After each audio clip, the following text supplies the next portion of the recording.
Bismillahirrahmanirrahim. Assalamualaikum warahmatullahi wabarakatuh. Waalaikumsalam. Para pemirsa, sahabat beriman dimanapun berada, kita jumpa lagi di Ustadz Danu Official Channel. Mudah-mudahan kita semua dalam keadaan sehat walafiat dan senantiasa dalam lindungan Allah Subhanahu wa Ta'ala. Sahabat beriman, kali ini kita akan ngaji lagi bersama guru kita tentang beberapa hal yang memang terjadi di sekitar kita. Tapi sebelumnya izinkan saya menyapa dulu guru kita. Assalamualaikum Pak Ustadz. Waalaikumsalam warahmatullahi wabarakatuh. Sehat Pak Ustadz? Alhamdulillah. Alhamdulillah. Assalamualaikum Pak Haji. Waalaikumsalam Pak Tung. Sehat Pak Haji? Alhamdulillah. Kali ini kita ngaji lagi Bang Haji. Siap. Sahabat beriman, banyak sekali kejadian-kejadian yang terjadi di sekitar kita seperti bencana, kemudian ada hujan yang akhirnya menimbulkan banjir di mana-mana.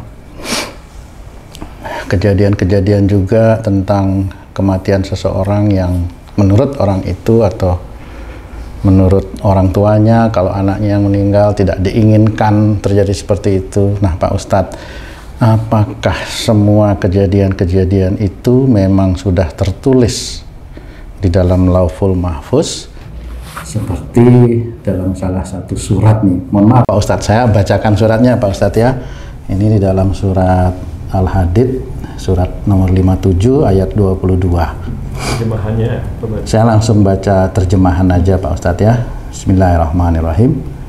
Tiada suatu bencana yang menimpa di bumi, tiada suatu bencana pun yang menimpa di bumi, dan tidak pula pada dirimu sendiri, melainkan telah tertulis dalam kitab Lauhul Mahfuz sebelum kami menciptakannya.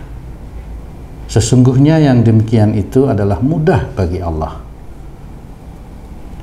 Mohon penjelasan, pencerahan mengenai ayat ini yang akhirnya berhubungan dengan bencana yang terjadi di bumi ataupun pada diri kita sendiri. Ya, sebelumnya bismillahirrahmanirrahim. Sebenarnya itu memang masih menjadi banyak perbedaan ya. Tetapi yang saya amati ayat-ayat dalam Quran itu tidak bertabrakan, harusnya saling susun ya. Nah ini maksudnya begini nih.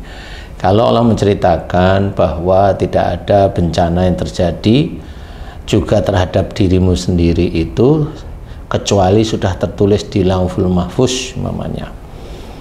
Jadi itu maksudnya adalah bukan berarti seseorang bernama Tung nanti hari ini jam ini kejadian tapi kamu belum ada. Bukan begitu maksudnya. Kemudian Haji J, nanti Haji J akan menikah dengan seorang bernama ini, hari ini, tanggal ini, dan Haji J belum ada. Bukan seperti itu maksudnya. Nah, maksud dari ayat tersebut itu yang diciptakan oleh Allah Ta'ala itu adalah sistem. Sistem itu salah satunya memang sudah ditulis di dalam Quran. Sistem itu dijaga oleh para malaikat. Sistem ya.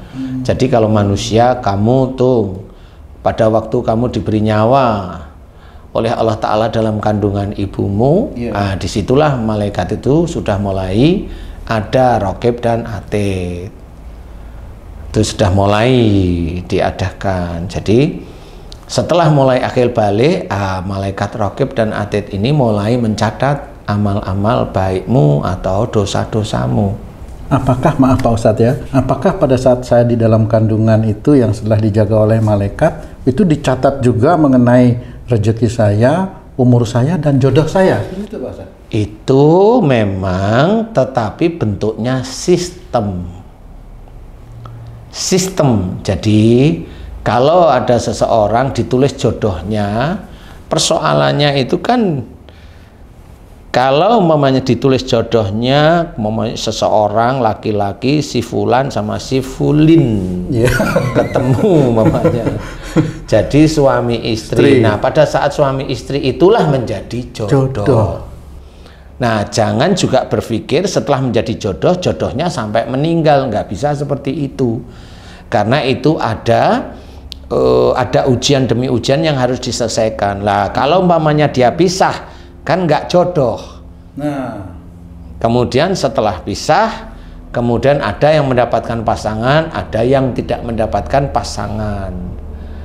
Kan nggak bisa ditulis bahwa seseorang itu setelah dia ditiupkan ruh itu ditulis jodohnya, rizkinya, dan kematiannya. Itu sistem maksudnya. Makanya kalau kematian ini masuk ke salah satu ayat Quran. Ini sistem, yaitu wala tulqu bi aidikum ila tahlukat.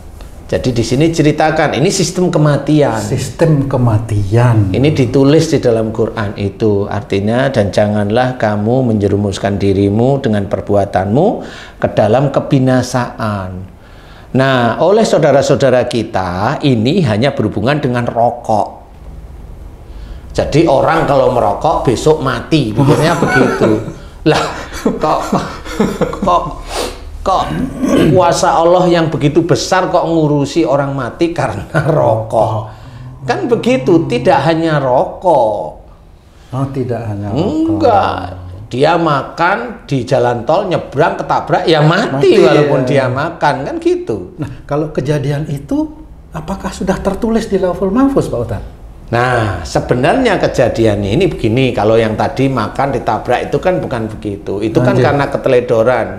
Keteledoran dari ya janganlah kamu menjerumuskan dirimu dengan perbuatanmu ke dalam kebinasaan.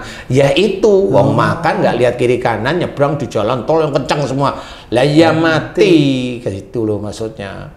Nah, itu kalau itu ditulis di Lauh Mahfuz, itu sebenarnya ditulisnya itu bukan di titik itu matinya. Tidak apa-apa tiba-tiba dari dulu sudah ditiupkan kemudian mati di sini, enggak seperti itu. Dituliskan ini kan ayat Quran sudah diceritakan. Jadi tidak boleh kita menjerumuskan diri kita ke dalam kebinasaan. Makanya kalimat berikutnya wa ahsinu, dan berbuat baiklah. Nah, ini kan Allah menyuruh berbuat baik. Berarti sebenarnya pada saat orang berbuat jelek kemudian berbuat baik, dia berbuat dosa, dia bertobat. Bertobat itu masuk perbuatan baik. Nah, setelah tobat dia harus merajut kembali, karena ini berhubungan dengan innallaha la yughayyiru ma biqaumin hatta yughayyiru ma bi anfusihim. Sesungguhnya Allah tidak akan merubah nasib suatu kaum kecuali kaum tersebut merubahnya. Ayat ini akan berhubungan terus. Nah, ini yang dari Lauh Mahfuz itu sudah diterangkan banyak di dalam Quran. Jadi bukan semena-mena ditulis kematiannya, jodohnya. Kan seperti itu loh kenyataannya. Kalau ditanyain emang jodohnya siapa kan nggak pernah tahu. Iya. Matinya kapan kan nggak pernah tahu. Itu kan hanya Allah. Iya.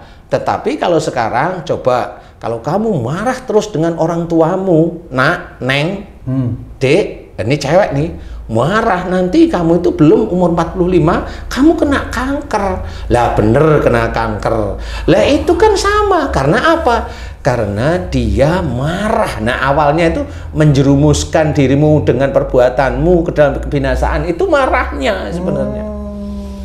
Marahnya. Nah, itu terus-menerus dilakukan, marah lagi besoknya. 2 hari enggak, hari ketiga marah lagi, seminggu enggak, seminggu marah lagi. Lah itu kan ditulis oleh malaikat Atid sebenarnya.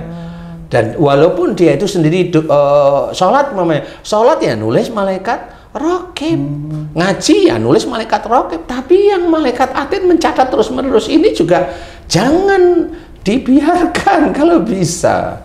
Nah, inilah sebenarnya kalimat tersebut itu sistemnya Allah yang sebenarnya sudah diterangkan banyak di dalam Al-Quran.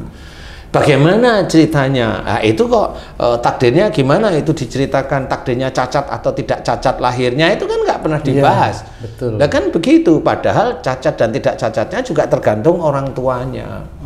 Soleh dan tidak solehnya itu tergantung Allah dan juga tergantung orang tua. Saya bilang tergantung Allah nomor 1. Kan gitu, tergantung Allah kalau soleh. Kan gitu, bukan tergantung orang tuanya. Tapi kalau tergantung Allah, bisa. Orang tuanya agamanya kurang, anaknya nggak taunya soleh, lah itu Allah. Tapi bagi orang tuanya itu menguji. Anak saya didik sehingga dia itu menjadi soleh, padahal enggak. Nah, akhirnya dia akan bangga kepada anaknya.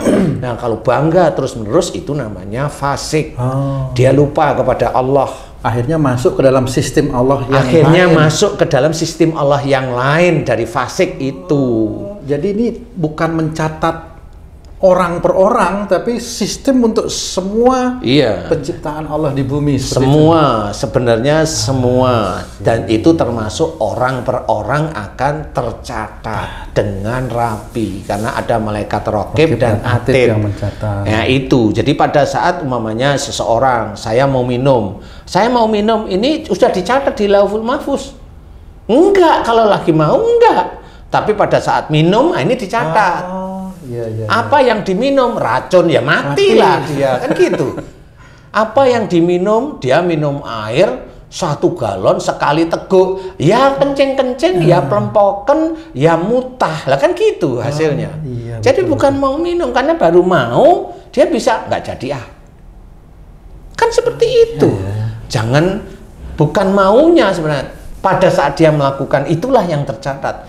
Kalau dia mau marah, mau marah, dia istighfar, dia nggak kecatat itu jelek. Dan istighfar terus, mohon ampun.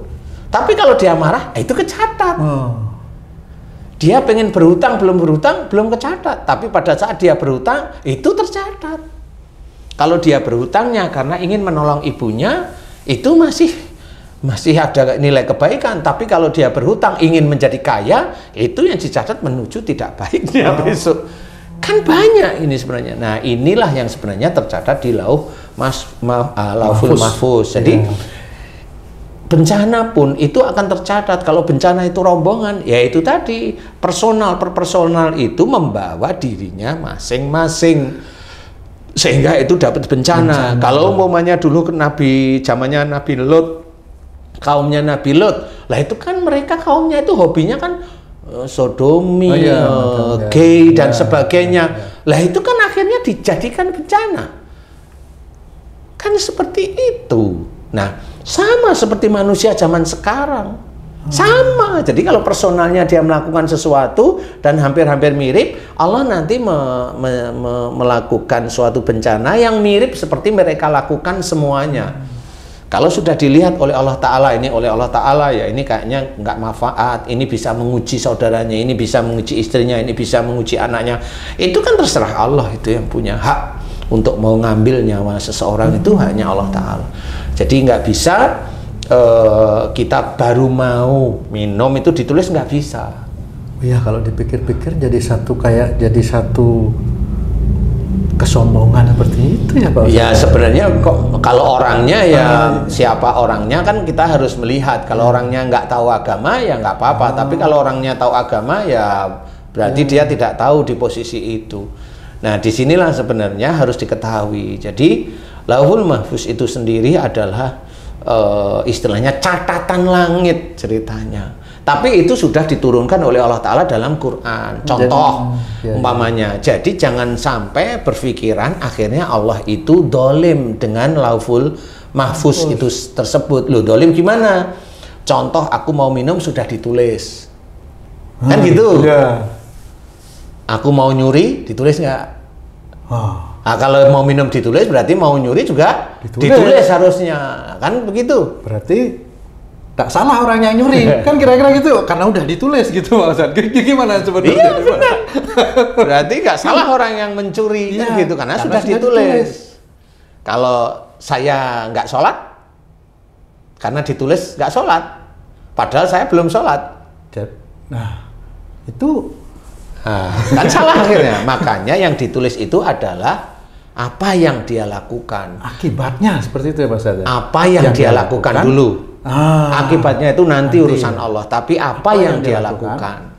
Kalau dia lakukan tidak sholat, ya nantinya dia akan menerima sesuatu.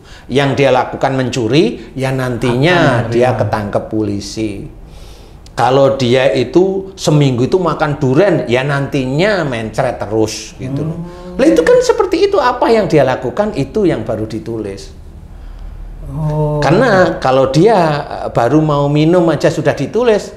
Nah, yang orang-orang yang kafir itu kan dia Tidak salah berarti. tidak salah. Karena udah ditulis. Karena seperti ditulis itu. saya nggak Islam. Nah, Mau ngomong apa coba? angel. Nah, kan nggak boleh omongan mau minum itu nggak boleh. Oh, bukan seperti itu. Bukan seperti itu. Misalnya gini nih Pak Ustadz. Nah, ini kita duduk bertiga di sini. Apakah sebelum duduk ini sudah ditulis di Lauhul Mahfuz, Pak Ustadz? Ya belum, setelah duduk aja. Ah, karena sudah terjadi gitu. Ya, pada waktu duduk ditulis. Kemudian pada waktu duduk itu mau apa? Haji J, kamu sama saya otaknya beda-beda. Baru masuk ke dalam sistem yang ditulis di Ya, Lauhul Mahfuz. ya. Kamu mau apa? Mau bercanda? Nah, duduknya kamu nilainya kan bisa beda. Ini ngaji tapi kamunya nggak taunya bercanda. Ini ngaji kamunya nggak taunya itu nyerempet-nyerempet bahaya. Kan beda. Kalau Haji J ngaji sih dengerin, tapi nggak pernah mau tanya. Lah kan beda lagi juga. Yang dicatat apanya itu Pak Ustadz? Ya nggak tahu saya. Saya kan bukan malaikat pencatat, saya nggak tahu. Kan intinya kan pada waktu duduk itu apa yang didapat. Kan gitu. Jadi yang dicatat itu sebenarnya. Kalau duduk tok ya duduk tok. Dia dapat ilmu, dapat memori. Nah ilmu itu kalau nggak diterapkan nggak bisa jadi ibadah. Ya itu sama seperti itu. Kalau saya juga dicatat, mau memberikan ilmu ya dicatat itu menjadi amal soleh. Kalau saya sombong ya habis. Kalau saya ujub ya habis. Nah itu kan harus. Jadi difikirkan pada saat mau bicara itu harus difikirkan yang benar bagaimana. Seperti tadi kamu tanya tentang Al-Hadid 22 tadi.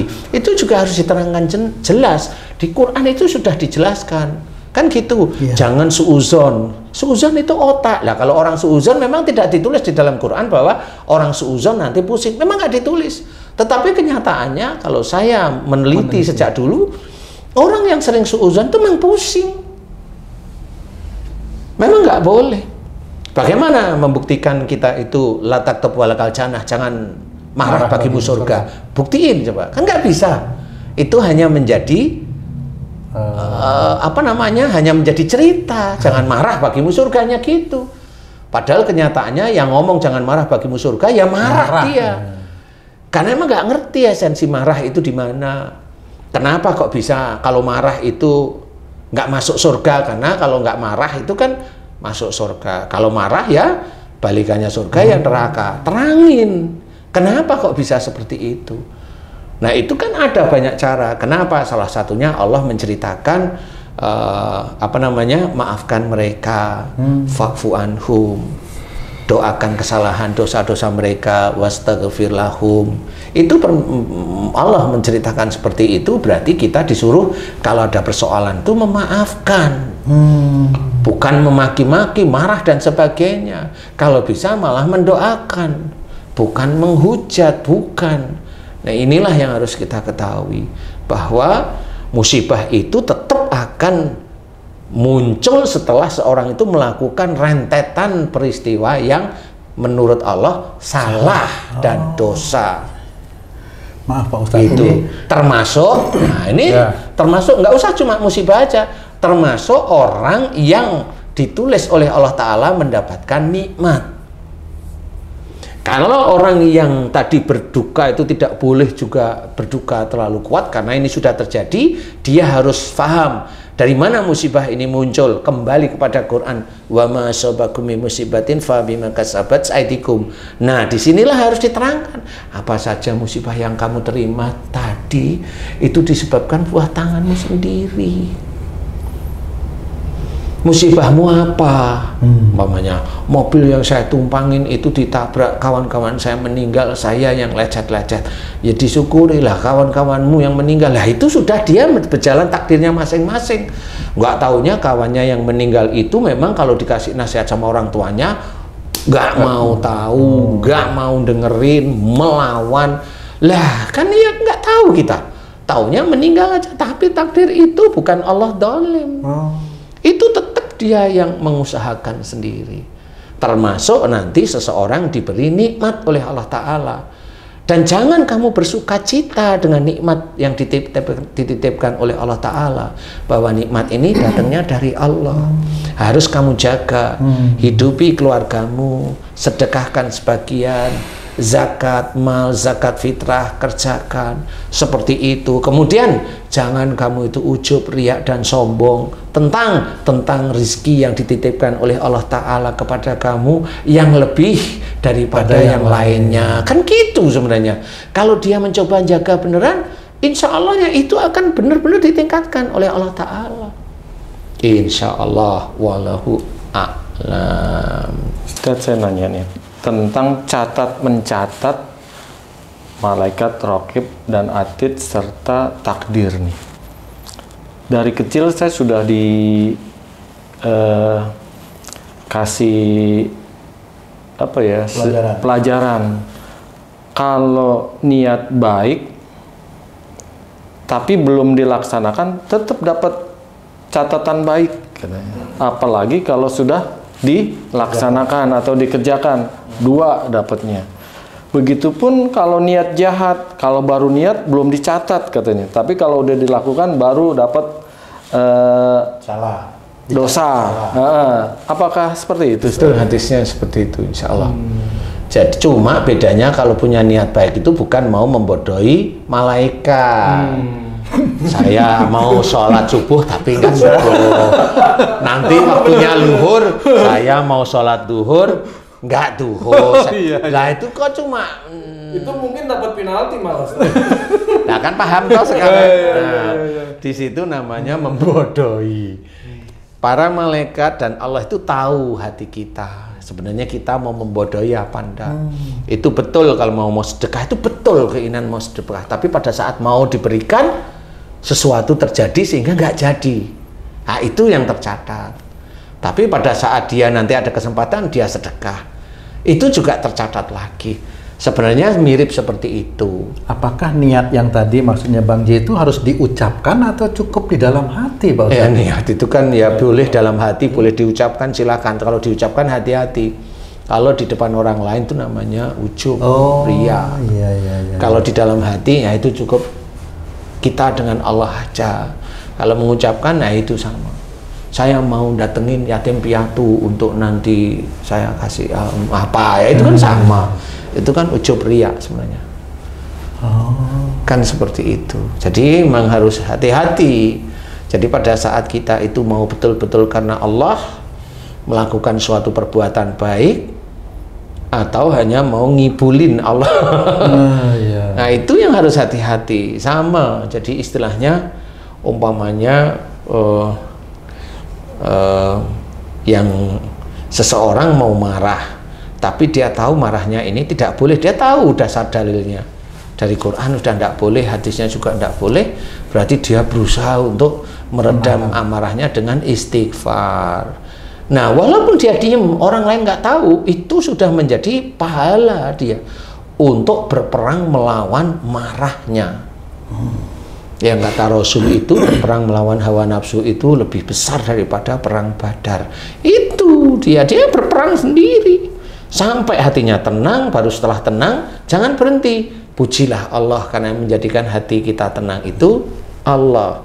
Allah membolak-balikkan hati kita dari kita yang mau emosi dengan kita berusaha istighfar, kemudian Allah membalikkan hati kita dengan tidak emosi. Nah itulah salah satunya. Bukan seseorang muslim kemudian dia itu menjadi murtad, kafir, itu kan Allah membolak-balikkan hati, ngawur itu namanya. Iya benar Ustaz. Jadi dalam banyak kita juga berdoa, Allah yang maha membolak-balikkan hati. Kita berdoa agar kita ditetapkan keimanan dan keislaman kita teguh gitu kan. Seakan-akan tanpa salah apa-apa Allah yang tadinya manusianya baik jadi buruk gitu. Padahal itu kan ada proses kenapa Allah jadikan seperti itu ya Ustaz. Kejadian seperti apa? Misalnya orang dari tidak baik menjadi baik. Kalau orang yang baik menjadi tidak baik itu kan otomatis perilaku dia sendiri. Iya, betul. Jadi kalau seorang seorang tidak baik menjadi baik, itulah Allah yang membolak-balikkan hatinya dari tidak baik menjadi baik. Tapi lewat mana? Bisa aja lewat anaknya yang doa dia dengar. Oh gitu. Kan banyak. Bisa aja lewat istrinya yang betul dia suatu ketika bangun itu dengar istrinya berdoa, mendoakan suaminya ceritanya. Dia dengar tapi dia nggak berani bangun karena ada malu, ada macem-macem lah itu. Akhirnya pada saat pagi dia tidak mau ngomong sama istrinya, dia ngerenung. Nah, di titik itulah sebenarnya dia mendapatkan hidayah. Lewat doa anaknya, lewat doa istrinya, lewat doa orang tuanya, atau lewat doa temennya, atau lewat TV, atau lewat macam-macam.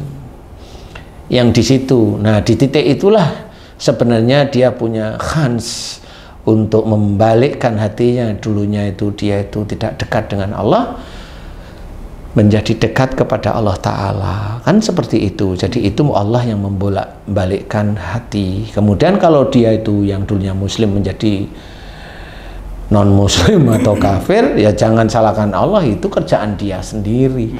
Jadi yang harus diketahui itu, sehingga kita nggak salah di hadapan Allah.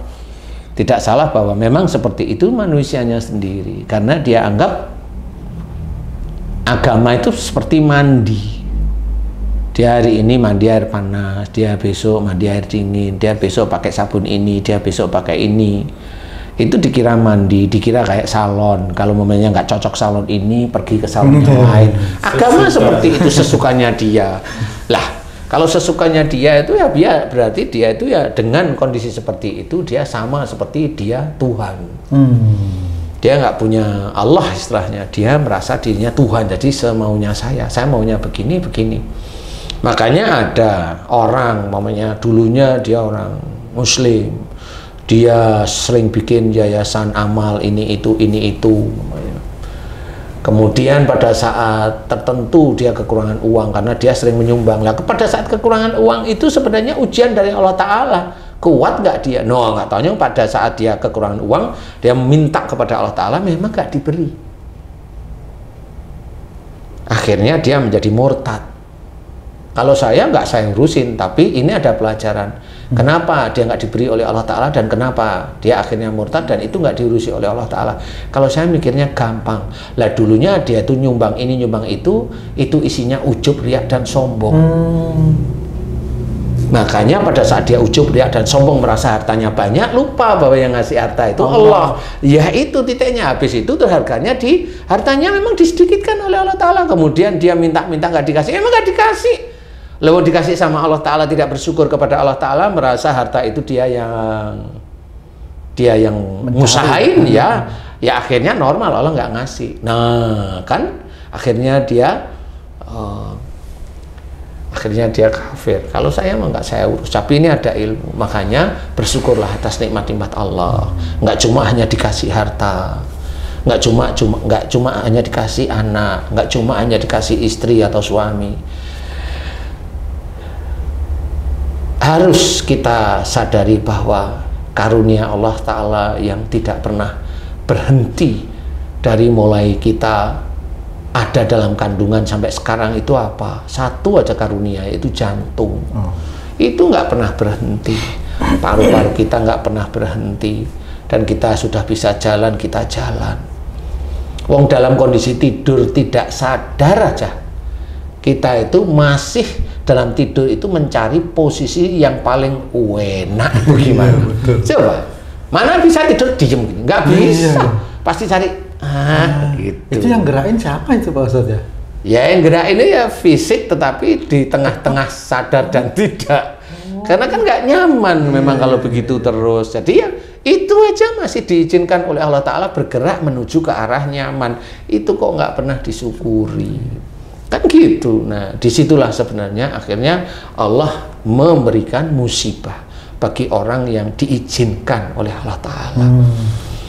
Termasuk Allah memberikan nikmat bagi orang yang diizinkan oleh Allah Ta'ala. Tapi ingat ya, walaupun itu ada dalam surat Al-Hadid, Allah menceritakan di surat yang lain, ma asabaka min hasanatin fa min Allah wa ma asabaka min sayyi'atin fa min nafsik. Nah, apa saja nikmat yang kau terima itu dari sisi Allah, dan apa saja musibah yang engkau terima itu dari perbuatanmu sendiri, jadi nggak ada sisi Allahnya. Nah, ini termasuk menjadi musibah yang ditulis di dalam surat Al-Hadid tadi. Dan juga seperti itu. Ada lagi nggak tuh? Insya Allah seperti itu. Ustaz, tadi ada kata-kata sombong di dalam penjelasan Ustaz tuh. Kan biasanya kalau kita ingin membentengi diri kita dari sifat sombong dalam beribadah, dalam bersedekah dan lain-lain, haruslah diniatkan karena Allah, lillahi ta'ala. Artinya kita tidak semuanya itu Allah lah istilahnya yang menjadi tujuan kita, bukan karena tepuk tangan manusia dan lain-lain. Namun ada lagi yang saya pernah baca di dalam sebuah buku, tingkat yang lebih tinggi dari lillahi ta'ala adalah menjadikan diri kita ini katanya media. Media itu artinya hanya sebagai tempat aja. Kalau manusia itu berbuat baik, ya Allah yang menggerakkan itu kebaikan. Begitupun sebaliknya, kalau berbuat dosa dan lain-lain, Allah yang menggerakkan. Itu gimana tuh, Ustaz? Itu salah itu. Malah bingung. Statement salah itu statement manusia yang pingin bener aja kalau itu. Statement orang yang pingin bener. Jadi nanti kalau dia ngelakuin salah, ya ini Allah. Kalau ya nggak bisa. Itu kitabnya apa saya juga nggak tahu. Yang jelas kan wong manusia itu disuruh tidak melakukan kedoliman. Lah kok dia berbuat dosa itu Allah yang menginginkan, le gundulmu. Kalau saya kan gitu. Itu kitab mana itu yang mengajari kayak gitu? Ya nggak bisa. Ya namanya lillahi ta'ala contoh. Sholat berjamaah mamanya ya. Lillahi ta'ala. Benar sudah sholatnya. Sekali, 2 kali, sebulan, 2 bulan, setengah tahun nih. Ada orang yang sholat tidak berjamaah. Nih mulai nih ngorek-ngorek. Kamu itu muslim sholat nggak mau berjamaah. Nah, yang diomongkan seorang ini kepada saudaranya ini apa? Mengajak atau ngerendahin? Kan beda. Iya. Kan beda. Yang tahu siapa? Yang tahu Allah. Nah, itu mulai ada ujub riya. Itu ngerendahin dia. Dan itu nanti ada sesuatu yang orang yang merasa ibadahnya bagus, sholatnya bagus, bacaan bagus dan sebagainya, penyakitnya ada. Saya masih bisa cerita itu karena saya sering menangani kasus penyakit seperti itu. Orang yang merasa ibadahnya tinggi, merendahkan ibadah orang lain, itu kenanya skizofrenia. Salah satunya adalah wudhu yang nggak selesai-selesai. Diulang-ulang, kalau ditanyain, kenapa kamu ulang-ulang terus-menerus? Enggak, karena dia malu. Karena di sininya ada yang ngomong, batal, kentut. Nah, seperti itu. Itu yang dia itu sering merendahkan ibadahnya orang lain. Kalau mamanya dia merendahkan bacaan sholatnya orang lain, direndahkan terus-menerus, nah itu nanti dia pada waktu takbir, dia baca Fatihah, salah bacaanmu. Ada yang ngomong. Wah, akhirnya dia baca nggak selesai-selesai, sholat nggak akan selesai. Saya sering lihat itu kalau saya takbir ya, berulang-ulang. nah ya seperti itu salah satunya walau alam ya, tapi ini yang sering saya temui, sehingga alhamdulillah orang-orang yang ketemu dengan saya yang begitu, dia mengerti dan paham. Ya Ustadz, karena sejak kecil saya memang belajar agama. Nah setelah saya mulai tahu, nah itu ayah saya bacaannya begini, saya salahkan. Ibu saya begini, saya salahkan. Saya rendahkan di hati. Jangan ya, insya Allah jangan, nggak boleh seperti itu sombong. Itu merasa ibadah itu punyamu aja. Nggak boleh. Nah dari situlah sebenarnya itu juga musibah. Akhirnya orang tersebut mau dia kemudian minta ampun kepada Allah Ta'ala, minta ampun kepada orang tuanya. Ini yang salah satunya ya. Alhamdulillah hilang suara itu, alhamdulillah hilang. Yang disuruh wudhu ini hilang. Alhamdulillah. Itu yang ngomong Dajjal atau jin biasa itu Pak Ustaz? Ya, yang ngomong di situ insya Allah itu ada jin, ada ifrit, termasuk ada Dajjal. karena memang dia yang berani melawan akidah, bukan melawan Allah, yang melawan akidah itu Dajjal. Itu perkataan setan juga kalau merasa lebih baik itu, ana khairum minhu itu. Iya benar.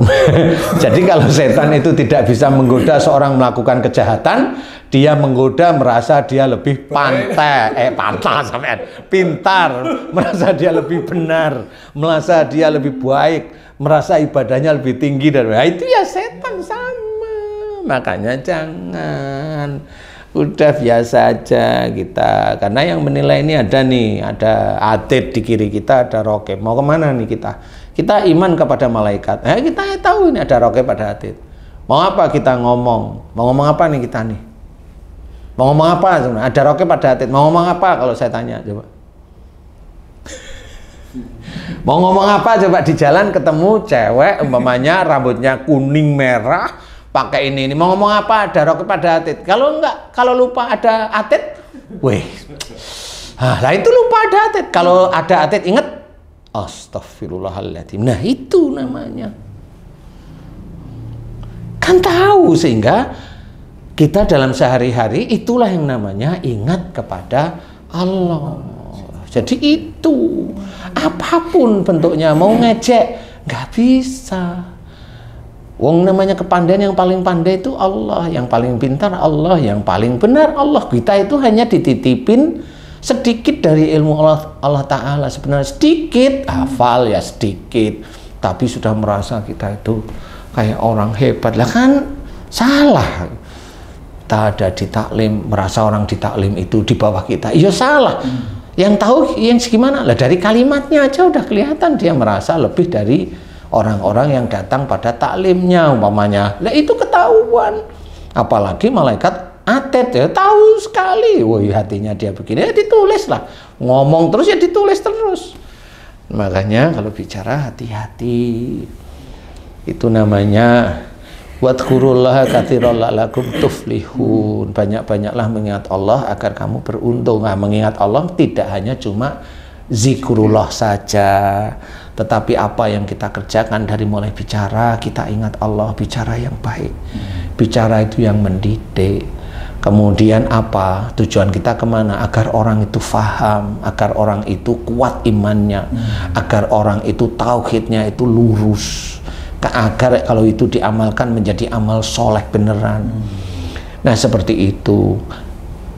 Kemudian kalau memang ada kita lakukan apa yang dilakukan di YouTube, kan banyak YouTube ada yang ngeluarin jin yang kelihatan, ya monggo, itu kan haknya dia kalau punya ilmunya seperti itu.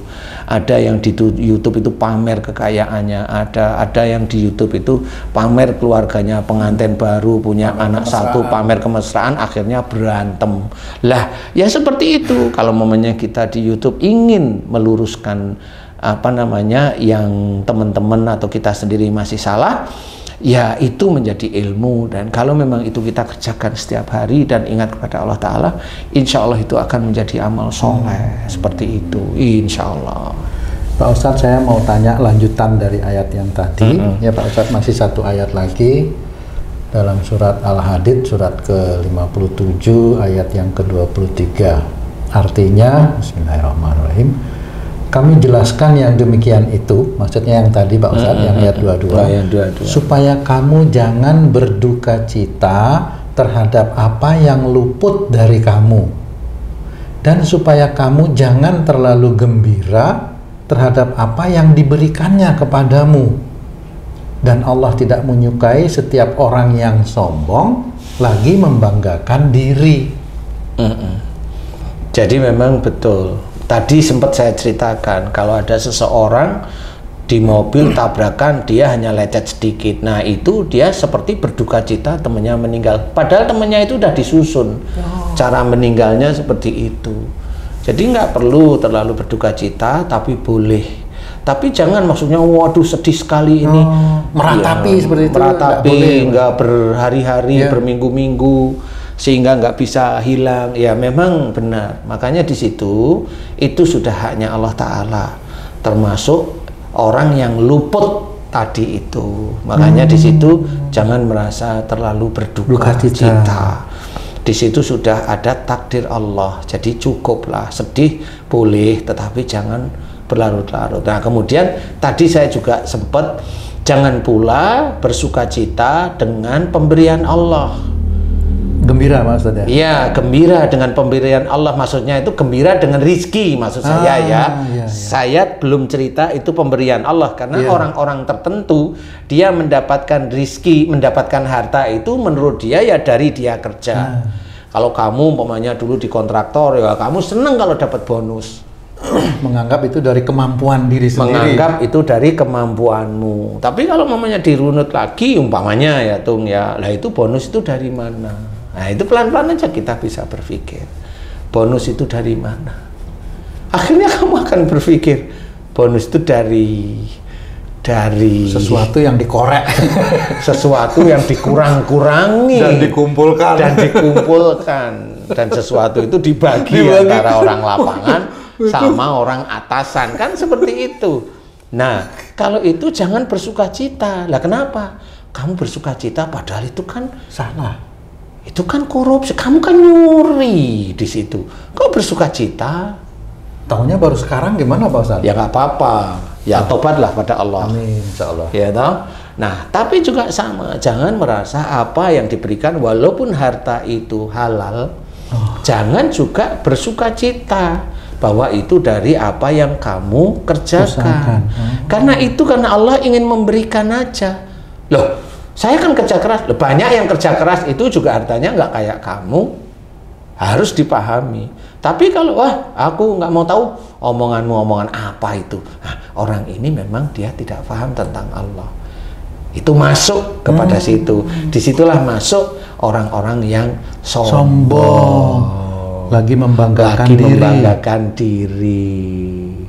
Di situ itu tetap nanti buntut-buntutnya tetap musibah. Lagi kena begitu. Termasuk orang yang mengatakan dia menganggap apa yang dia lakukan itu sudah tercatat di Lauhul Mahfuz. Iya, kalau memang dia salah ya memang nggak boleh. Itu tetap nggak boleh. Kalau memang dia, kalau itu ngomong seperti itu, saya anggap ini catatan tidak begitu salah, walaupun itu sebenarnya bukan itu. Kan gitu ya. Bukan itu, tetapi itu hanya pilihan. Pilihan itu tadi, kalau dia mau makan durian, ya dia mau ya belum dicatat. Kalau makan dicatat. Kalau makan 1, 2, 3, 4, 5 biji mamanya, bukan butir ya. Nah itu ya nanti kalau sekian tubuhmu itu nggak sanggup, jadi nanti kamu akan BAB mencret mamanya. Kan seperti itu, kalau dia makannya begini melebihi ya memang ada aturan main dari Allah Ta'ala, tubuh itu tidak mampu menerima begini-begini. Tapi ada orang yang mampu, itu kelebihannya. Kenapa mampu? Karena hobinya makan durian. Memang beda-beda. Kan beda-beda, hobinya makan durian dia kebal. Kalau hobinya dia itu mabuk, ya dia kebal dengan alkohol. Jadi kalau orang baru nyium bau alkohol langsung gliyeng, ya memang rata-rata belum pernah mabuk. Kalau mamanya kamu hobinya mabuk, mamanya ya ini umpama kan nggak apa-apa ya. Jadi seperti itu. Insya Allah, walau alam ya. Karena memang di situ tadi sempat saya ceritakan, musibah itu memang jangan terlalu bersedih, boleh berduka cita, boleh bersedih, boleh, tetapi jangan berlarut-larut. Karena kalau sedih berlarut-larut banyak kasusnya. Kasus itu nanti kesurupan jin yang intinya nangis terus, atau dia skizofrenia, macam-macam seperti itu ya. Bangga juga nggak boleh, sombong nggak boleh kalau dititipi nikmat oleh Allah Ta'ala. Itu saya bilang Allah itu karena saya terjemahkan langsung.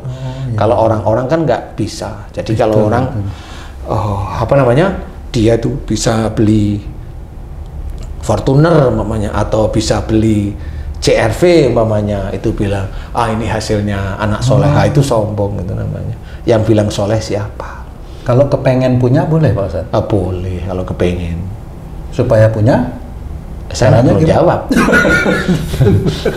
Satu lagi Pak Ustadz pertanyaan. Kan gitu ya. Kalau saya jawab, kepengen punya gimana caranya? Saya nggak perlu jawab. Satu lagi Pak Ustadz, bagaimana caranya supaya agar istiqomah dalam menjalankan apa namanya syariat atau aturan-aturan Allah seperti itu Pak Ustadz? Istiqomah itu memang sebelumnya diawali dari ilmunya dulu, fahami, kemudian aplikasikan terus-menerus. Dan istiqomah ini sulit, karena pada saat seseorang atau kita mengaplikasikan ilmu yang ada di dalam otak dan hati kita ini, itu nanti ada ujian-ujiannya. Jangan dianggap mengaplikasikan syariat yang kita sudah tahu itu gampang. Enggak, sulit. Karena setan itu ada di depan, di belakang, kanan dan kiri kita. Gimana coba? Kita harus paham dari titik mana. Kita tidak tembus di titik umpamanya nyuri. Ya, setan tembus di titik umpamanya dia dikasih rezeki. Wah, bangga. Kan gitu. Banyak yang seperti itu. Akhirnya dia sombong. Dajjal itu masuk sudah. Leha-leha dia di dalam hatinya orang itu. Nah, kalau itu dipupuk terus ya istiqomah sombong, kan gitu. Nah, kalau istiqomah di dalam mengerjakan syariat itu sulit, setiap saat sulit. Kita itu mamanya ngevlog begini. Kan saya harus menjaga kalimat saya itu gimana caranya tidak salah di hadapan Allah. Kan harus dijaga. Kan nggak sembarangan ngomong mulut ini. Oh gitu Pak Ustadz ya? Iyalah. Pak Ustadz sendiri merasakan. Iya, saya harus belajar. Setiap saya bicara ya memang harus saya atur. Kalau bisa tidak menyalahi aturan Allah yang ada dalam Quran maupun dalam hadis, itu harus setiap kali bicara. Lah kita ini gimana Pak Ustadz? Kita kan lagi belajar nih. Hah? Kita lagi belajar. Belajar aja sulit Pak Haji. Ya, tetap seperti itu. Tapi memang harus itu, karena setiap saat ujian itu ada. Di sini, namanya kita masih paham, kita ngomongin tentang masalah agama nih. Suatu ketika ada kita nyetel TV, muncul orang yang di infotainment itu pakai suatu yang beliannya begini, cewek lagi. Terus kita itu ya karena dia cantik ya domblong aja, ya itu ya istiqomah tetepan. Istiqomah memandang. Nanti tanya, kamu mandang kok lama? Kan baru sekali memandang. Kan yang tidak boleh 3 kali. Loh, itu kan jawaban Dajjal itu sebenarnya. Janganlah hadis itu dipergunakan, riwayat itu dipergunakan untuk membela. Nggak boleh riwayat itu dipergunakan untuk membela, ya. Jadi intinya belajar. Semuanya belajar terus-menerus. Karena ujian itu ya di situ. Ujianmu di sini apa? Kamu bisa tahu. Ujianmu di rumah bagaimana? Kalau kamu di rumah dengan istri anakmu bagaimana? Kalau kamu di rumah orang tuamu bagaimana? Itu. Kalau saya ya sama. Ujian saya di sini apa? Ujian saya di MNC apa? Ujian saya di rumah bagaimana? Ujian saya pada saat mertua saya datang bagaimana? Tetap ada ujian Pak. Iya, semua orang itu diuji setiap saat. Walaupun Pak Ustadz gitu. Iyalah, emang saya nggak ada ujian. Itu kan orang-orang yang merasa dirinya masuk surga, biarin aja, nggak punya ujian. Hanya duduk layah-layah di sini sambil gitu ya nggak bisa. Amal soleh itu harus dikerjakan. Tidak hanya cuma duduk ngomong aja ngalor ngidul, nggak bisa. Saya di sini ada satu ayat yang harus saya jaga. Salah satunya kabura maqtan indallahi yang taqulu malah taf'alun. Kemurkaan Allah amat dekat kepada orang yang menyuruh orang lain berbuat baik tapi dia tidak mengerjakan. Ayat itu harus saya jaga agar yang saya bicarakan itu insya Allah saya diizinkan oleh Allah Ta'ala sudah mengerjakan.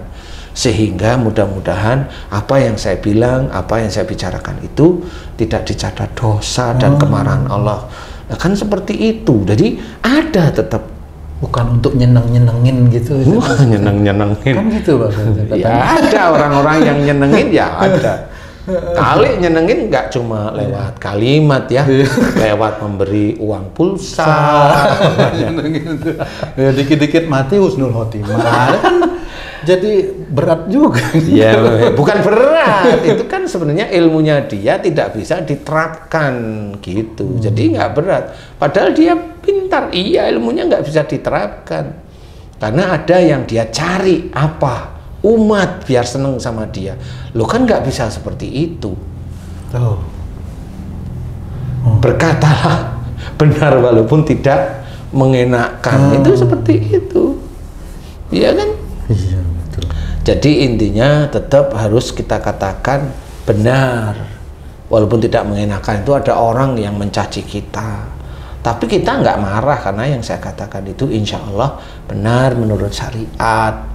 Kalau orang mencaci kan dia nggak tahu syariatnya, dia asal ngomong. Jadi ya kita diem aja santai. Oh, namanya dia juga nggak tahu mau bilang gimana, kan gitu. Ya, betul. Sama seperti seorang suami ini, seorang ini selingkuh, istrinya nggak tahu kan ya diem aja suami. Kan gitu. Kalau nggak tahu ya diem aja. Kalau tahu kan baru ngomong kan gitu ya. Gitu Ji. Ya kurang lebih seperti itulah. Jadi insya Allah Al-Hadid itu yang tadi dua-dua itu memang sistemnya Allah Ta'ala yang dicatat apa yang dia kerjakan itu dicatat rapi oleh malaikat atid, dan yang itu yang jelek, yang baik rapi oleh malaikat raqib, dan itu yang nanti kalau salah terus-terusan itu nanti akan menjadi musibah bagi dirinya. Kalau yang baik tetap nanti suatu ketika orang tersebut diberi kenikmatan oleh Allah Ta'ala. Tapi kenikmatan itu yang nggak lekang. Kalau dia ujub riak sombong ya nikmat bisa diambil. Kalau momennya dia itu sudah dikasih kekayaan, dia ujub riak sombong nggak diambil, itu menguji kita. Kita melaknat dia terus apa enggak? Kan itu ujian aja. Ya kan? Iya bener. Nah, iya nggak perlu ya, itu ujian kita. Lah kok kita itu mau melaknat gara-gara kita itu sebenarnya pengen kaya dia lah. Lah itu kan sesuatu yang tidak diungkapkan tapi ada dalam otak tapi nggak mau ketahuan di YouTube kan gitu. Makanya jangan umbar kemesraan di depan umum. Makanya kalau saya cerita jangan nanti suatu ketika buruk itu akan dimunculkan. Karena apa? Yang mesra di depan umum itu sebenarnya menipu. Nah kalau sudah menipu ya nanti muncul beneran yang asli. Gitu salah satunya. Nah kalau udah jodoh tadi istilahnya rizki, jodoh dan mati. Nah akhirnya jodoh walaupun dia menikah umpamanya akhirnya pisah, lah kan nggak jodoh. Kan gitu intinya. Berarti catatannya salah. Bukan catatannya salah, mengartikannya.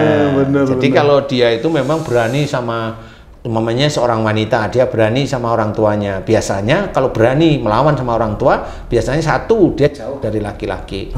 Kalaupun umpamanya dia dekat dengan laki-laki, nanti laki-lakinya gantian mendera dia sendiri. Ini orang tua yang laki atau yang perempuan, Pak? Ini pura-puranya cewek lah. Dia itu selalu terhadap orang tua selalu berani melawan. Gitu. Ya ayah, ya ibunya. Sama, ya. Nah, ini biasanya nanti dia akan dijauhkan dari jodohnya. Satu, kalaupun dia mendapatkan jodoh laki-laki itu yang nanti menggantikan apa yang orang tuanya dulu itu kesel sama dia, yaitu dia mendapatkan jodoh yang ngeselin dia. Itu caranya Allah memberikan ujian kepada seseorang itu seperti itu agar dia itu sadar bahwa dulu kamu sama orang tuamu itu ngeselin. Orang tuamu itu nangis gara-gara kamu. Nah sekarang kamu mau apa? Aku nggak cocok sama suamiku karena suamiku ngeselin aku. Lah kan lupa dia bahwa dulu hobinya ngeselin ayah dan ibunya. Nah ya itulah yang tadi di dalam surat Al-Hadid. Jadi musibah itu tidak hanya cuma bencana aja, tabrakan, enggak. Musibah itu bisa aja kematian anaknya, bisa menjadi musibah atau ujian. Kemudian perceraiannya itu bisa menjadi musibah atau ujian, atau apa aja. Harta yang berlebih bisa aja itu menjadi musibah kalau dia itu senantiasa ujub, dia bahkan sombong diberi harta oleh Allah Ta'ala. Kalau memang dia itu belum diberi musibah oleh Allah Ta'ala ya nggak usah jengkel. Karena para malaikat juga nggak jengkel. Insya Allah, wallahu a'lam. Cukup aja. Waduh, masa. Alhamdulillah, terima kasih banyak Pak Ustadz. Ini penjelasannya cukup dalam dan memang agak susah ya Pak Haji ya untuk menjalankan tauhid. Doakan kami supaya kami bisa istiqomah. Amin. Amin. Amin. Amin ya rabbal alamin. Terima kasih banyak Pak Ustadz. Sahabat beriman, demikian tadi penjelasan dari guru kita Pak Ustadz Danu. Banyak sekali penjelasan mengenai sesuatu yang mudah-mudahan ini bisa bermanfaat sekali untuk meningkatkan keimanan dan ketakwaan kita kepada Allah Subhanahu wa Ta'ala. Terima kasih banyak Pak Ustadz. Sahabat beriman, jika ada kata-kata kami yang salah dan kurang berkenan, kami mohon maaf. Billahi taufiq wal hidayah. Wassalamualaikum warahmatullahi wabarakatuh. Waalaikumsalam warahmatullahi wabarakatuh.